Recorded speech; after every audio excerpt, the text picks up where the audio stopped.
mengisi waktu dengan kajiannya. Udah mulai ente? Oh udah. Allahumma salli wa sallim ala nabiyina Muhammad. Rasulullah sallallahu alaihi wasallam mengatakan, nikmatani maghbunun fihima katsirun minan nas. Ada dua nikmat yang kebanyakan manusia itu terpedaya dengan nikmat tersebut. Mereka tidak menganggap itu nikmat, atau hal itu dianggap hal yang biasa, padahal itu nikmat. Yang pertama, kesehatan. Kita tahu bagaimana kondisi dunia dengan corona ini. Dikasih satu penyakit yang kemarin anak ngobrol sama teman-teman, sebesar apa sih virus corona itu? Sebesar apa? Mungkin dengan mikroskop nggak kelihatan. Mungkin harus dengan yang lainnya baru nampak besarnya. Kecil sekali. Tapi membuat dunia jadi kebingungan. Kita pun seperti itu. Ketika nikmat sehat diambil dari kita, wallahi jamaah, makanan yang enak tidak bisa kita makan. Tempat yang indah tidak bisa kita kunjungin. Bahkan tempat yang paling dicintai Allah, masjid pun kita tidak akan mampu melangkahkan kaki ke sana. Nikmat sehat ini. Tapi banyak orang kurang bersyukur dengan nikmat sehat ini. Karena dalam pikiran banyak manusia, nikmat itu adalah materi. Yang kedua, al-faragh, waktu luang. Kita ini dikasih waktu luang sama Allah Azza wa Jalla. Benar-benar luang. Kenapa luang? Karena nggak ada kegiatan kita. Kegiatan kita ngapain? Kemarin subuh masuk hotel, tidur. Sarapan nggak banyak yang keluar. Makan siang, kemana? Restoran cari makan. Gitu. Habis gitu balik lagi. Sebagian gatel kakinya. Masa Ustaz diem doang di sini Ustaz? Jalan kita, jalan. Kemana? Ke mall. Pulang bawa-bawa sudah. Terus malam makan lagi. Habis makan? Tidur. Tidur subuh. Salat subuh. Tidur lagi. Sebagian tidur lagi. Anda lihat soalnya sarapannya rame jam berapa? Jam 8 baru rame gitu kan. Oh. Terus kita memanfaatkan waktu luang untuk kajian. Nanti juga kita akan kosong. Sampai kapan? Sampai besok jam 10 malam. Di pesawat ngapain? Ada yang main game. Ada yang nonton film. Ada yang makan. Ada yang tidur. Maka dua nikmat ini tolong disyukuri. Caranya diisi dengan hal-hal yang bermanfaat. Di dalam Al-Quranul Karim, dibuka semua Qurannya. Yang punya Quran di handphonenya dibuka. Buka surat Al-Fajr. Surat Fajar. Nah, yang handphonenya belum ada Qurannya, segera download.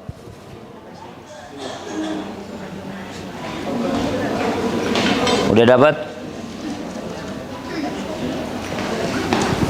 Nah, silakan siapa yang mau baca? Yang keras suaranya. Ya Allah. Yang keras, Dok.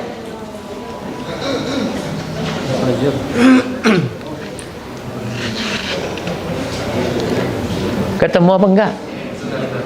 Belum ketemu.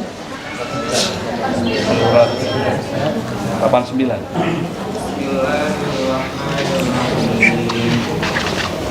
Wal fajri wa layalin 'ashr wasyaf'i wal watr wal layli idza yasr hal fi dzalika qasamun lil alam tara kayfa fa'ala rabbuka bi'ad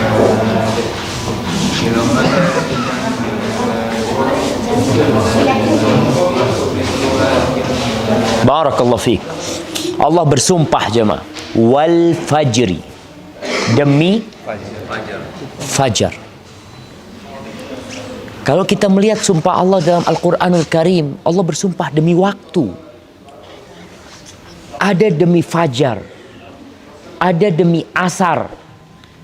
Wal asri, itu demi asar atau demi masa secara umum. Terus ada wadduha, demi waktu duha. Ada wal laili idza yaghsha wan nahari idza tajal, demi siang, demi malam. Allah tidak bersumpah kecuali dengan sesuatu yang agung, sesuatu yang mulia. Ada apa sebenarnya dengan waktu ini? Ternyata waktu itu modal hidup manusia. Orang tuh hidup nggak pakai harta jemaah, tapi pakai waktu. Buktinya kita melihat ada orang yang hartanya cukup untuk 1000 tahun hidup. Cukup untuk 1000 tahun hidup. Tapi 70 tahun mati dia. Selesai. Orang kalau punya uang 1 triliun. Anggap tiap tahunnya dia perlu uang 1 miliar. Cukup berapa tahun? 1000 tahun dia hidup. Bagaimana dengan orang yang punya kekayaan sampai 40 triliun? Cukup untuk hidup 40.000 tahun. Tapi 70 tahun mati. 80 mati. 90 mati. Supaya kita sadar bahwasanya waktu ini benar-benar modal yang tidak bisa dibalikin. Kalau udah lewat selesai. Dulu ada orang Arab berkata, al-waktu kas-saif. In lam taqta'hu qata'aka. Waktu itu seperti pedang. Kalau engkau tidak memotongnya, maka dia akan memotong dirimu. Tapi di barat, waktu seperti uang. Mereka menghargai waktu dengan uang. Terlalu murah kalau waktu dihargai dengan uang. Makanya di barat orang digaji per jam. Jadi waktunya itu dihitung sama dia, per jam dia kasih. Sehingga muncul istilah time is money buat mereka. Enggak, buat kita bukan. Berapa banyak orang yang akhirnya tidak bisa bersilaturahim. Kenapa? Karena nggak punya waktu. Kok nggak punya waktu sih? Kan kita semua punya waktu 24 jam sama. Kok engkau nggak punya waktu? Kata dia. Oh, waktunya untuk kerja. Untuk cari uang. Sehingga dia tidak memiliki waktu yang untuk silaturahim. Tidak memiliki waktu untuk berbakti sama orang tuanya. Tidak memiliki waktu untuk berangkat umroh. Untuk berangkat haji. Karena buat dia uang waktu itulah. Buat kita enggak. Jangan sampai kita gunakan waktu kita hanya untuk mencari uang. Allah bersumpah demi fajar. Demi malam yang 10.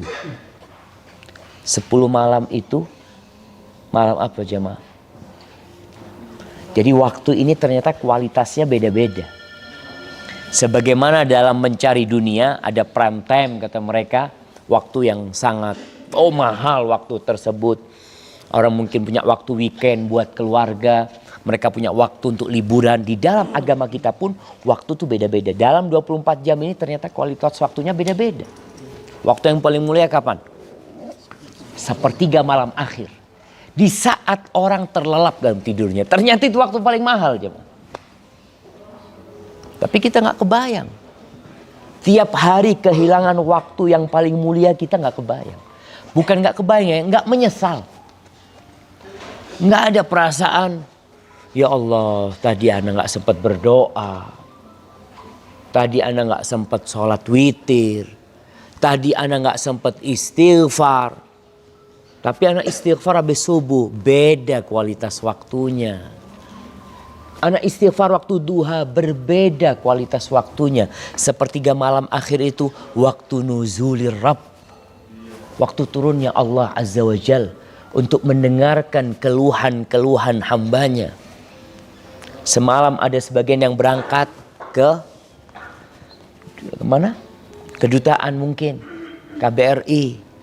Ada yang mungkin mau mengeluh, mau menyampaikan curhatan yang ada dalam hatinya. Iya, tapi kenapa kita nggak curhat sama Allah Azza wa Jal? Allah dengerin. Kalau kita lihat sekarang keberangkatan kita malam ini, pasti nggak? Belum tentu. Kalau Allah berkehendak tidak berangkat. Walaupun seluruh pejabat di negara kita membantu kita, menolong kita, pihak Emirat juga mau nolong kita. Kata Nabi SAW, wa'lam annal ummata law ijtama'at ala an yanfa'uka bi syai'. Ketahuilah, andai kata seluruh umat manusia berkumpul, bersatu padu, membantumu untuk memberikan manfaat kepadamu, tapi Allah tidak menetapkannya, tidak akan pernah manfaat itu datang kepadamu. Tidak akan pernah. Dan sebaliknya, andai kata mereka bersatu padu berkumpul untuk membahayakan kita. Mereka nggak suka sama kita. Mereka ingin bikin kita nggak terbang. Umpamanya. Tapi Allah ingin kita terbang. Kita akan terbang. Maka waktu-waktu yang indah ini manfaatkan untuk bermunajat kepada Allah Azza wa Jalla. 10 malam yang Allah bersumpah dengannya adalah 10 awal Zulhijjah. Jadi sepanjang tahun itu jamaah, ternyata dari 355 hari.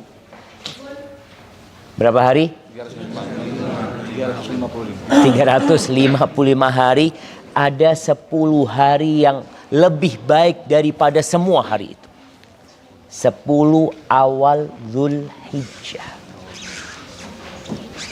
Yang kata Nabi Muhammad sallallahu alaihi wasallam, "Ma min ayyamin al-amalu salihu fihinna ahabbu ila Allah min hadhil ayyam." Tidak ada hari-hari yang beramal soleh di waktu itu lebih Allah cintai daripada beramal soleh di 10 hari ini. 10 awal Dzulhijjah. Para sahabat mengatakan, walal jihadu fi sabilillah. Apakah berjihad di jalan Allah pun tidak sebanding dengan beramal soleh di 10 awal Dzulhijjah? Walal jihadu fi sabilillah. Jihad pun tidak dapat menandingi beramal soleh. Beramal soleh maksudnya sholat, zakat, semua amal soleh. Berbakti sama orang tua nggak akan bisa menandingi. Illa rajulun. Kecuali satu kondisi. Seorang kharaja bimalihi wa nafsi. Orang itu berjihad di jalan Allah. Dia bawa hartanya sebagai perbekalan dia. Dia bawa persenjataan dia. Kemudian dia bawa nyawanya. Dan tidak ada satupun yang pulang ke rumahnya. Baru itu tidak tertandingi. Walayalin asyr. Coba kita melihat semua yang sudah berumur di atas 40 tahun. Berapa banyak 10 awal Dzulhijjah itu pergi tanpa amal soleh. Di negeri kita banyak orang gak peduli dengan 10 awal Dzulhijjah. Bahkan gak tahu ada apa di sana. Gak rame. Tidak seperti 10 akhir Ramadan. 10 akhir Ramadan semua pada iktikaf. Iya. Akhir 10 Ramadan ini memang malamnya lebih utama daripada 10 awal Dzulhijjah. 10 awal Dzulhijjah itu jamaah, di situ ada haji yang tidak dapat dilakukan oleh semua manusia. Ada haji yang waktunya hanya 10 awal Dzulhijjah. Kalau bicara iktikaf, kita bisa iktikaf di selain bulan Ramadan? Bisa. Kita sekarang mau iktikaf. Berangkat ke masjid iktikaf. Kalau bicara sholat malam, Masya Allah. Ada yang kehilangan ibunya. Masya Allah. Masya Allah. Kita jadi kuat jamaah terdampar karena ada anak kecil yang ikut terdampar bersama kita. Ngomong anak kecil. Ana pernah naik kapal kayu, diundang ceramah. Dari Banyuwangi naik kapal ke Pulau Pagerungan kecil. Baru pulang dari Madinah kita. Diundang. Ana tanya, berapa jam naik kapal? Kata dia 18 jam, Ustaz. Kapal kayu jamaah. Kapal kayu. Panjangnya 14 meter kapal itu. Bukan, kapal kayu. 14 meter, nggak ada kursinya. Yang ada itu buat perutnya itu buat barang-barang mereka jualan. Kita numpang. Ana waktu diantar sama yang nemenin, kita naik ini Ustaz. Allahu Akbar. Ana pikir kita ngantri beli tiket ya. Ternyata numpang sama pemilik kapal. Boleh numpang. Anak kecil, ya Allah. Gak ingin berangkat tapi sudah janji mau berangkat. Akhirnya anak kuat hatinya. Karena ada anak kecil ikut. Anak kecil berani katanya. Masa anak gak berani? Naik kuda. Tuh ceritanya anak kecil itu. Akhirnya anak jadi berani karena melihat anak kecil itu. Perjalanan kapalnya bukan 18 jam. 28 jam. Itu mesinnya di tengah lautan mati. Kita diombang. Tapi anak tetap kuat karena ngelihat anak kecil. Masa anti mau nangis? Tuh anak kecil. Nah, kembali kepada 10 awal Dzulhijjah. Apa sih amalan yang dilakukan pada 10 akhir Ramadan? Semuanya bisa dilakukan di 10 awal Dzulhijjah. Tapi amalan di bulan Dzulhijjah nggak bisa diamalkan di 10 hari Ramadan. Nggak bisa. Apa? Tarwiyah. Jamaah haji berada di Mina. Nggak bisa. Wukuf di Arafah. Nggak bisa kecuali tanggal itu. Haji lempar jumroh pada tanggal 10. Nggak bisa kecuali tanggal itu. Itu benar-benar 10 yang mulia. Makanya Allah bersumpah. Walayalin ashr. Walayli idha yasri. Dan demi malam ketika datang malam itu jamaah. Masya Allah. Kita bisa melihat manusia yang awalnya semangat, gagah perkasa, ketika malam tiba tubuhnya mulai melemah. Binatang-binatang yang awalnya di lapangan sambil merumput, dia mungkin ketika matahari mulai tenggelam dia mulai balik ke rumahnya. Malam itu tempat kita berlindung. Di malam itu ada banyak kejahatan. Maka kita berlindung. Allah bersumpah dengan hal itu. Kemudian hal fi dzalika qasamun lidzi hijr. Di sumpah itu ada nggak pesan buat orang yang punya akal? Karena seringkali kita baca Quran ini lewat aja jemaah. Nggak karena kita merenungkan ada apa dengan fajar ketika matahari terbit. Kita tahu malam walaupun panjang seperti apapun akan diusir dengan fajar yang terbit dari timur. Nggak ada musibah yang berkelanjutan terus-menerus sampai mati. Sebagaimana kita pun tatkala terkena musibah, antum harus yakin dengan fajar. Fajar akan terbit dan malam akan terusir oleh fajar tersebut. Allah katakan di sumpah ini ada nggak pelajaran, nasihat buat orang yang berakal. Tapi masalahnya tadi, kita ini mengaku muslim. Mengaku cinta Rasul Sallallahu Alaihi Wasallam. Sudahkah kita mengkaji juz amma saja? Juz amma ini seperberapanya Al-Quran jemaah. Hah? Seper 30. Yang 29 udahlah. Mungkin kita Ustaz susah kalau untuk mengkaji semuanya. Tapi paling tidak antum jangan sampai mati kecuali sudah mengkaji juz amma. Nggak banyak. Berapa surat? 37 surat. 1 juz dibandingkan dengan Al-Baqarah. Masya Allah. Ini 37 surat dibandingkan sama Al-Baqarah. Sepertiganya Al-Baqarah. Kira-kira. Maka baca. supaya dapat pesan-pesan ini. Lalu Allah mengatakan, alam tara kaifa fa'ala rabbuka bi'ad irama dhatil imad allati lam yukhlaq mithluha fil bilad. Allah mengatakan, apa engkau enggak melihat? Allah mengatakan kepada Nabi Muhammad SAW, Muhammad, apa engkau enggak melihat? Kemudian Allah mengatakan itu kepada kita semua. Apa engkau tidak melihat, tidak memperhatikan, tidak merenungkan apa yang terjadi dengan kaum Ad? Apa yang Allah lakukan dengan mereka? Kaum Ad ini kaumnya Nabi siapa? Nabi Hud. Apa kata Allah? Iram dhatil imad. Mereka adalah orang-orang yang punya tiang-tiang yang tinggi. Ada yang mengatakan mereka punya tenda-tenda yang besar. Kaum Ad. Allah katakan allati lam yukhlaq mithluha fil bilad. Yang belum diciptakan yang seperti mereka di negeri-negeri itu, ya. Nggak ada.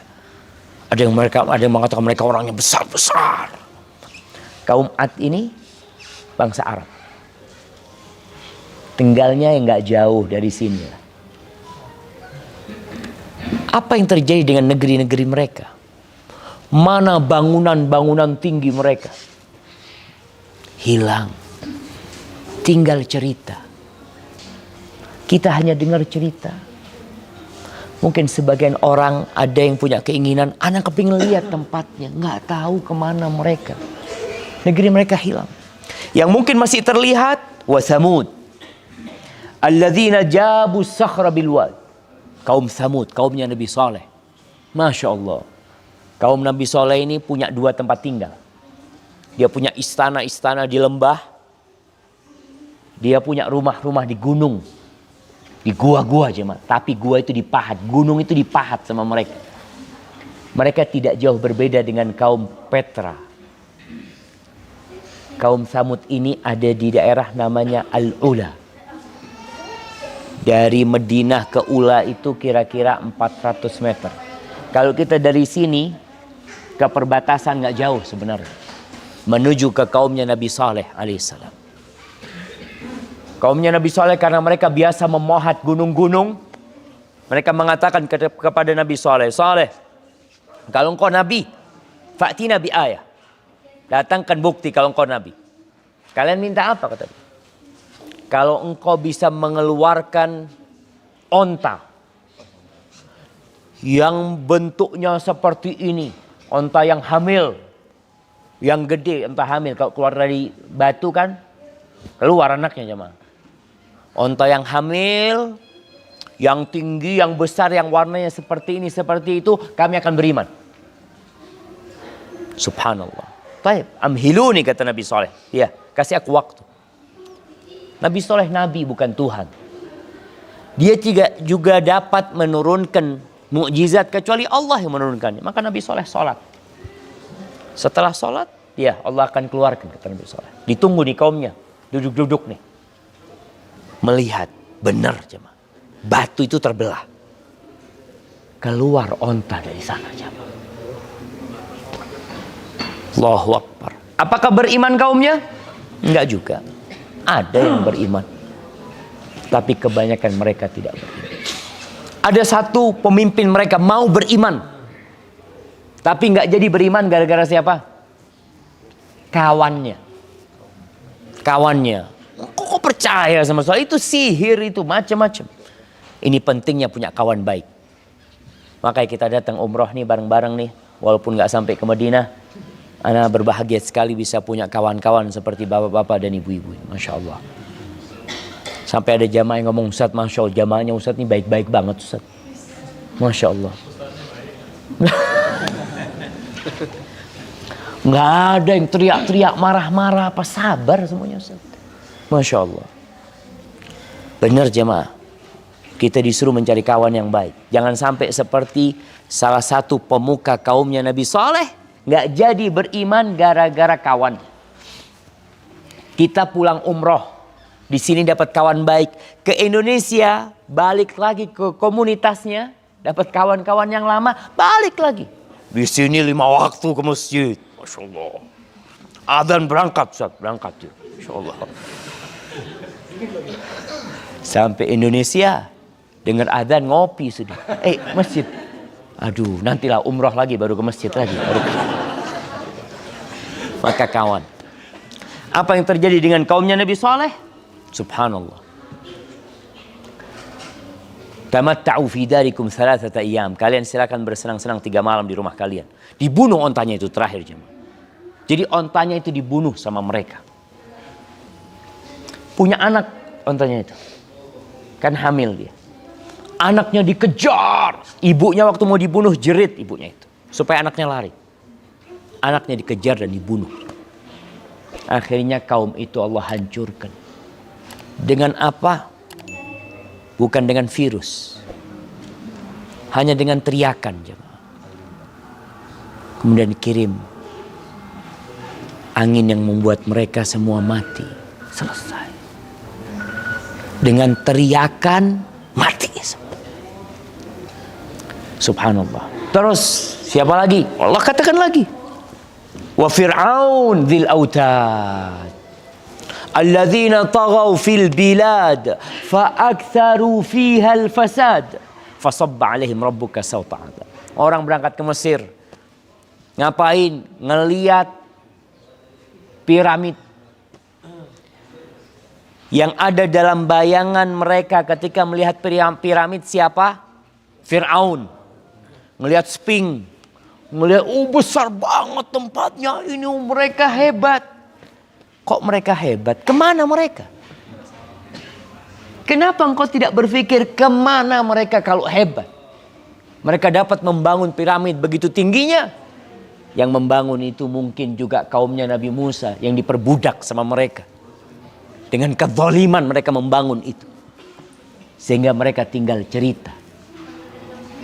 Jadi yang ajaib itu adalah bagaimana Allah memusnahkan kaum-kaum yang merasa kuat. Yang merasa gagah perkasa. Dari mulai kaumnya Ad dihancurkan dengan angin. Kaumnya Samud dengan teriakan. Dan kaumnya Fir'aun Dzil autad. Jumlah tentaranya Fir'aun dikatakan sampai 600.000. Pada waktu itu dia memiliki banyak bala tentara. Masuk ke lautan hilang. Tinggal cerita. Lalu Allah mengatakan, Inna rabbaka labil mirsad. Ingat, engkau yang masih hidup sekarang, Allah selalu mengawasimu. Allah selalu memperhatikan. Sebagaimana Allah dapat menghancurkan umat-umat sebelumnya, kalian pun akan hancur hanya dengan ucapan Allah, kun fayakun. Mau ngomong apa kita jamaah? Ada pesawat yang terbang. Yang berada di atasnya berbahagia. Mau ketemu keluarganya. Ada yang mau ngantor. Ingat kejadian pesawat yang dari Jakarta ke Tanjung Pinang? Tanjung Pinang. Pangkal Pinang. Lion waktu itu. Pangkal Pinang. Bayangkan semua yang ada di pesawat sedang mempersiapkan diri untuk ketemu keluarganya. Ada yang udah booking tiket balik. Bukan, ini masih berangkat, udah booking tiket, balik. Ada yang sudah pesan hotel. Ada yang keluarganya udah nungguin di bandara. Nungguin. Artinya mereka nungguin, mereka sudah punya persiapan mau makan siang di sini, mau makan siang di mana, Masya Allah. Udah disiapin semuanya. Ternyata mereka tidak pernah landing ke daratan. Mereka tinggal cerita. Inna rabbaka labil mirsad. Wallahi jamaah. Kalau kita melihat bagaimana Allah menghancurkan mereka, kita jadi takut sama Allah Azza wa Jalla. Kemarin Dr. Muhammad Nur Ihsan menjelaskan bagaimana kita beribadah kepada Allah Azza wa Jalla. Dengan cinta yang pertama. Kemudian cinta itu berbalut rasa takut dan rasa harap. Kita nggak boleh takut terus. Akhirnya sampai putus. Gitu. Ada apa aku jadi orang baik kalau gitu? Kalau nggak ada pintu untuk menjadi orang baik. Begitu pula orang yang terus berharap. Nah, ini kajiannya 2 ustadz. Tenang. Kan waktu kosong. Nah, sampai kapan?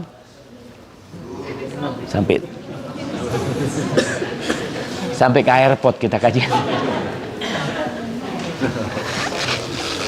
Nah, entar Ustaz duduk di sini Ustaz, entar lagi. Insya Allah. Nah, jamaah subhanallah, kita lihat tadi bagaimana pesawat itu tidak pernah landing. Kita nggak pernah tahu dengan apa yang akan terjadi. Maka jangan terus-terusan berbuat dosa. Orang yang tidak punya rasa takut, yang berharap terus. Fadal Ustazan. Sabaqnakum samihuna. Ana jadi nervous kalau di samping beliau ini. Nah, sampai mana? Sampai hilang jamaah. Nah, ya sampai inna rabbaka labil mirsad. Jadi beribadah kepada Allah Azza wa Jal, selalu berharap sebanyak apapun dosa kita, Allah akan ampunin. Tapi jangan lupa kita takut juga sama Allah Azza wa Jal. Allah mengatakan, Nabbi ibadi anni anal ghafurur rahim. Sampaikan kepada hamba-hambaku Muhammad, sampaikan kepada mereka bahwa aku adalah Rabb yang maha pengasih dan maha penyayang. Sampaikan kepada mereka. Tapi ayatnya nggak cuma di sini, ada lanjutannya. Wa anna azabi huwal azabul alim. Dan sesungguhnya siksaku siksa yang sangat pedih. Nabi Adam dikeluarkan dari surga karena berapa dosa? 1 dosa. Maka jangan meremehkan dosa. Sebagaimana kita juga terus berharap. Lalu Allah mengatakan fa'ammal insan, bicara manusia nih kita. Fa'ammal insanu idza mabtalahu rabbuhu fa'akramahu wa na'amahu fayaqul Rabbi akraman. Nih manusia, kalau dikasih ujian, ujiannya kenikmatan. Orang kalau dikasih nikmat jarang bilang ujian. Tapi kalau dikasih sakit, sedang diuji Pak Ustaz. Kalau lagi banyak duitnya, alhamdulillah Ustaz. Dikasih nikmat, sedang diuji. Allah mengatakan fa'ammal insan idza mabtalahu Rabbuhu, kalau diuji sama Rabbnya, dikasih cobaan sama Rabbnya, fa'akramahu wa na'amahu, dikasih kemuliaan, kehormatan, dihargain oleh manusia, punya jabatan, dikasih nikmat, kasih harta sama Allah. Apa kata dia? Rabbi akraman. Oh, Tuhanku memuliakan aku, kata mereka. Itu manusia mengatakan itu. Wa amma idza mabtalahu faqadara alaihi rizqahu fayaqulu rabbi ahanan. Tapi kalau dikasih ujian, rizkinya disempitkan, usahanya nggak lancar, mungkin dia bangkrut. Apa kata dia? Tuhanku menghinakanku. Akhirnya manusia beranggapan harta dan jabatan tanda kemuliaan Allah, kemiskinan tanda kehinaan dari Allah. Lah, nggak seperti itu ukurannya. Nabi Muhammad kaya apa miskin? Kaya apa miskin? Kaya miskin. Kaya miskin. Dunianya miskin, akhirannya kaya. Nah, kaya miskin. Jadi perjalanan hidup Nabi SAW tidak lepas dari kaya miskin. Beliau yatim. Allah mengatakan wa wajadaka ailan fa'aghna. Allah mendapatimu miskin, nggak punya apa-apa, perlu bantuan orang, Allah yang nyukupin engkau. Jadi perjalanan hidup Nabi seperti itu. Beliau miskin, terus Allah yang mencukupinya. Beliau pernah miskin lagi ketika beliau sampai kota Madinah. Beliau bangun rumah Bangun rumah jamaah. Kita kalau bangun rumah kira-kira ingin yang paling indah. Makanya banyak orang pindah dari satu rumah, rumah selanjutnya, rumah lagi. Kenapa? Ya karena hartanya bertambah, rumahnya tambah lah Ustaz. Nabi SAW bangun rumah ketika hijrah. Luas rumahnya kira-kira 5 kali 5 meter. Sampai mati di rumah itu juga. Mungkin kita sudah mengalami pindah berapa rumah? Pindah berapa rumah bang? Masya Allah. Berapa rumah kira-kira sudah pindah? Oh udah lupa sampai jam, nggak tahu sudah jam. Udah berapa? Nah Rasul Sallallahu Alaihi Wasallam Masya Allah tetap di satu rumah sampai meninggal dunia Sallallahu Alaihi Wasallam. Beliau ya Ustaz mungkin nggak punya uang untuk renovasi Ustaz. Nabi Alaihi Wasallam pada tahun ke-7 Hijriah setelah menaklukkan Khaybar, beliau pulang bawa harta, beliau punya uang pada waktu itu yang beliau renovasi masjid. Rumahnya tetap yang direnovasi rumahnya Allah Azza wa Jalla. Coba kita berpikir, yang perlu besar rumahnya Allah, semakin banyak jamaahnya. Antum tetap, kecuali antum renovasi Ustaz. Dulu waktu bikin rumah ini anak 3 Ustaz, sekarang 13. Renovasi pantas karena ada sebabnya. Ini rumah tambah besar, anggotanya tambah habis. Orang itu kadang-kadang anak lihat sudah tambah besar rumahnya, anak kemana? Alhamdulillah Ustaz udah lepas semuanya Ustaz. Jadi di rumah ini berdua aja, Masya Allah. Makanya bikin anak yang Masya Allah. Paling tidak pulang dari sini barokah lah. Semua tambah 1 anak lagi. Masya Allah. Bapak-bapak siap? Nggak bisa produk ya mana sih? Udah. Oh nggak bisa produksi ya Ustadz Muhammad nanti yang jawab. Kalau nggak bisa produksi itu Ustadz Muhammad yang jawab nanti. Nah Nabi SAW pernah punya harta banyak iya, tapi rumahnya tetap. Masya Allah.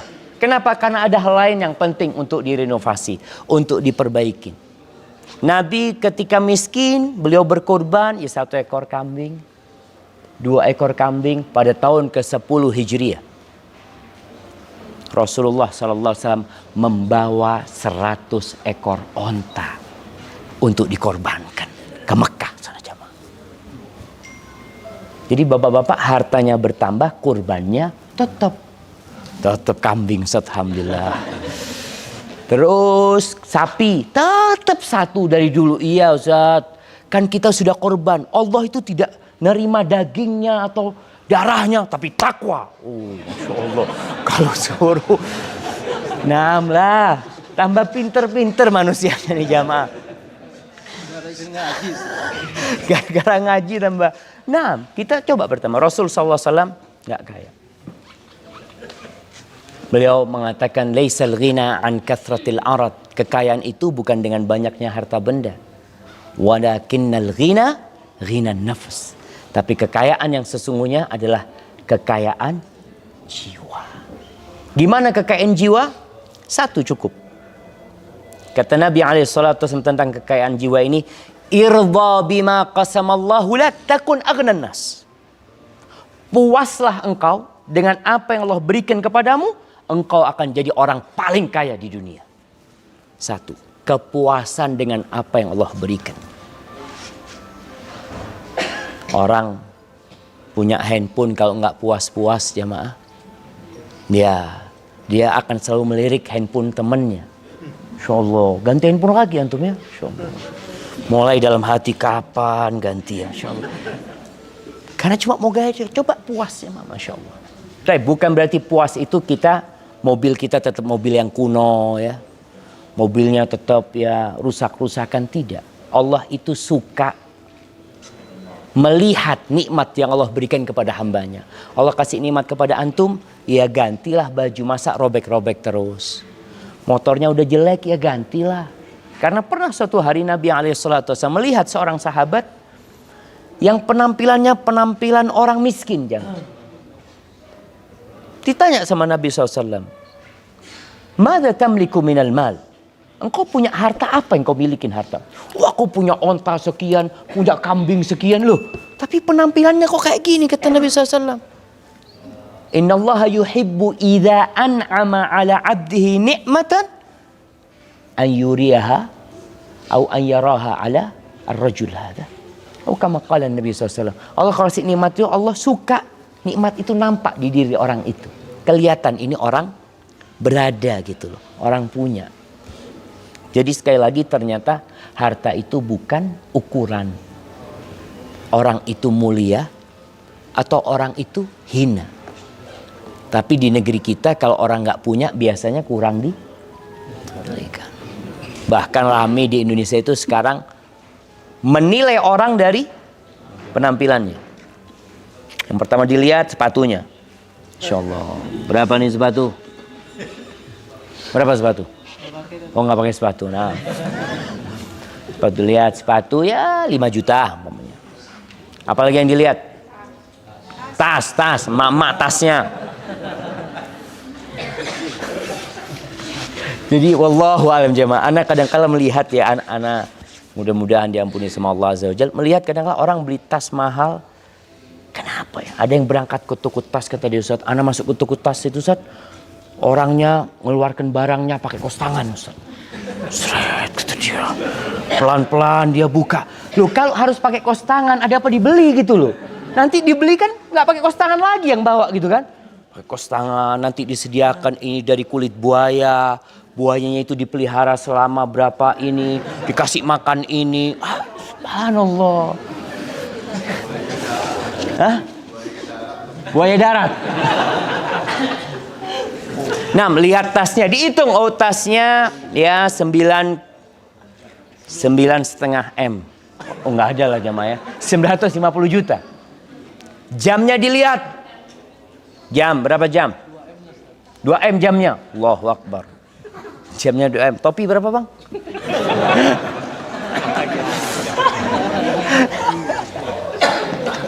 Ala kulli hal, banyak orang di Indonesia udah mulai rame itu. Jadi orang ini berjalan dihargain. Oh, nilainya 2M orangnya. Subhanallah. Tuh orang nilainya 2M dibunuh gara-gara 20.000. Ada kita lihat pembunuhan gara-gara uang 20.000. Wallahi jamaah. Maka ingat, kemuliaan itu bukan di harta. Terus di mana kemuliaan? Kita semua diciptakan sama. Kita diciptakan dari tanah.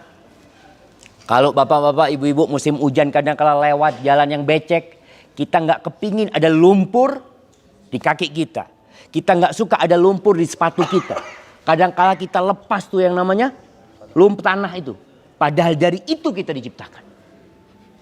Engkau kok jadi nggak mau sama tanah sih? Engkau tercipta dari tanah. Terus siapa yang paling mulia? Inna akramakum indallah atqakum. Yang paling mulia di antara kalian adalah yang paling bertakwa kepada Allah Azza wa Jalla. Kita berangkat bareng-bareng. Kita naik pesawat insya Allah bareng-bareng. Kita sholat di masjid Masya Allah berjamaah. Kemarin kita ke Masjidil Aqsa bareng-bareng. Tapi apakah kita semua sama di mata Allah Azza wa Jalla?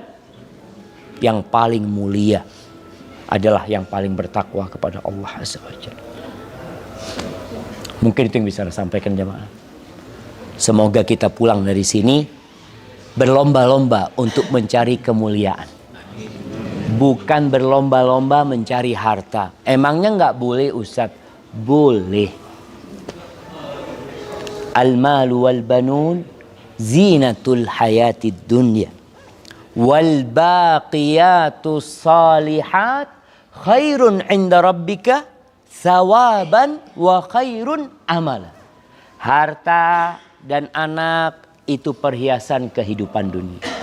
Tapi al-baqiyat as-salihat, yang abadi, yang soleh, ucapan subhanallah walhamdulillah wala ilaha illallah Allahu akbar, itu lebih baik, lebih kekal dan lebih bisa diharapkan daripada harta. Nanti pada hari kiamat nggak ada yang bawa harta. Dinar nih, mungkin sebagian masih punya dolar, sebagian masih punya dinar. Nanti pada hari kiamat, yauma la yanfa'u mal wala banun. Harta nggak berguna, anak laki-laki nggak berguna, illa man atallaha biqalbin salim, yang datang jumpa Allah dengan hati yang selamat. Maka selamatkan hati kita. Hadza wallahu a'lam bishawab.